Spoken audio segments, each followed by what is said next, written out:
I have the pleasure to present to you Dr. Martin Luther King, Jr.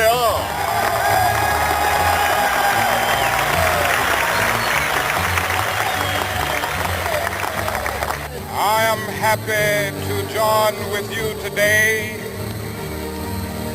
in what will go down in history as the greatest demonstration for freedom in the history of our nation.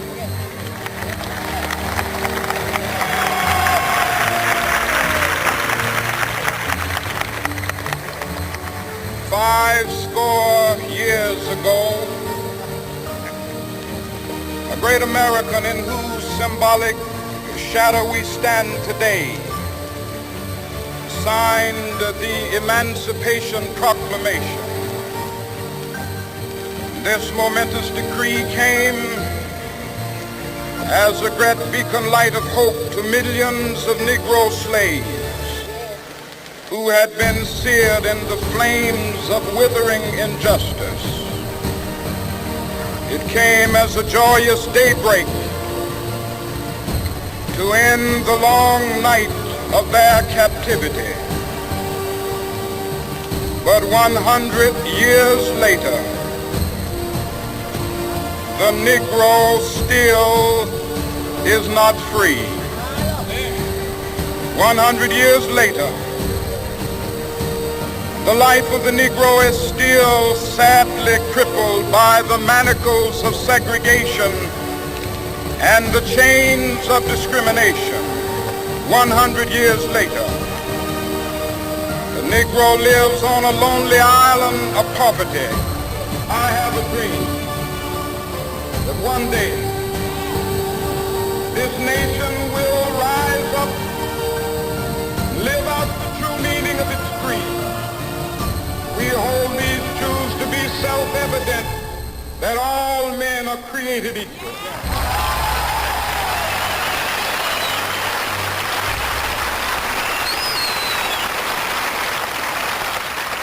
I have a dream that one day on the red hills of Georgia, the sons of former slaves and the sons of former slave owners will they be able to sit down together at the table of brotherhood. I have a dream that one day, even the state of Mississippi, a state sweltering with the heat of injustice, sweltering with the heat of oppression, will be transformed into an oasis of freedom and justice. I have a dream. My poor little children will one day live in a nation where they will not be judged by the color of their skin, but by the content of their character. I have a dream today.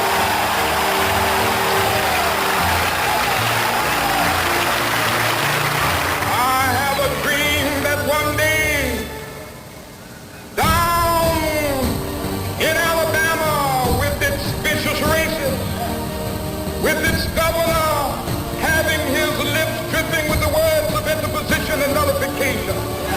One day right there in Alabama, little black boys and black girls will be able to join hands with little white boys and white girls as sisters and brothers. I have a dream today.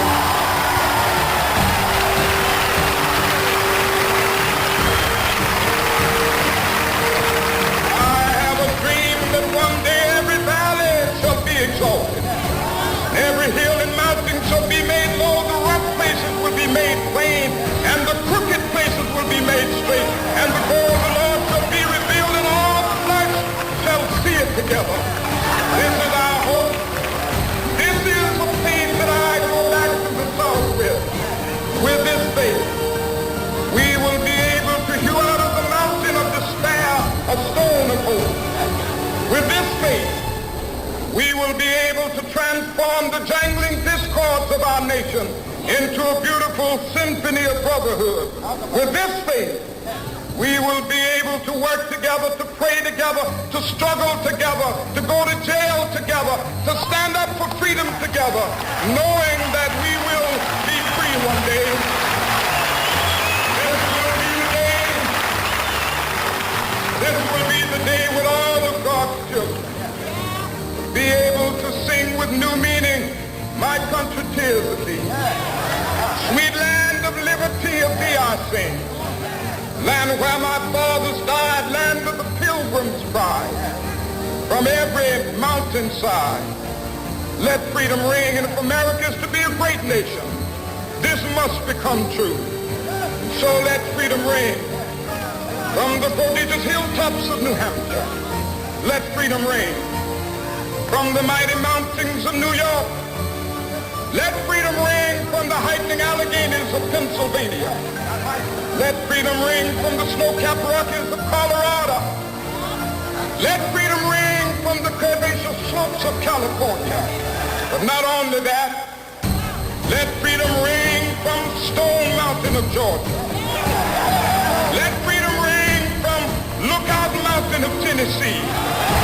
Let freedom ring from every hill and molehill of Mississippi, from every mountainside. Let freedom ring from the capital. When we allow freedom ring, when we let it ring from every village and every hamlet, from every state and every city, we will be able to speed up that day when all of God's children, black men and white men, Jews and Gentiles, Protestants and Catholics, will be able to join hands and sing in the words of the old Negro spiritual, free